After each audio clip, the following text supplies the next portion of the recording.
তাই মায়ের ভোগের প্রসাদ দিয়ে আমরা সারাদিনের উপোসটা ভাঙলাম। আর সারাদিনের উপোসের পরে মায়ের ভোগের প্রসাদের যে স্বাদ, আহা, সত্যি এ স্বাদের ভাগ হয় না। তারপর এক এক করে সবাই মিলে আরতি দিলাম। প্রথমে বড় কাকি দিল, তারপর মেজো কাকি দিল, তারপর এই যে আমার মা, খুবই শান্ত স্বভাবের মহিলা, যে কোনো সময়ই নাচতে চায় না, কিন্তু এই পুজোর দিন মা সত্যি খুব সুন্দর করে আরতি দেয়। এই যে বাড়ির বড় টুনটুনি দিদি আরতি করছে, তারপরে পিসিকেও জোর করে নিয়ে আসা হলো। পিসি তো প্রথমে পা ব্যথার বাহানা দিচ্ছিল, তারপরে যে আমার পিসির কি হলো, এত সুন্দর মজায় মজায় আরতি করছিল।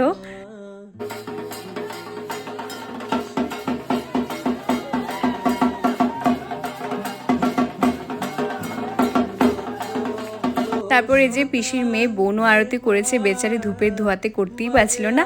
আর এই যে সোনুর আরতি, সোনুর আরতি দেখতে আমার সত্যিই ভীষণ ভালো লাগে।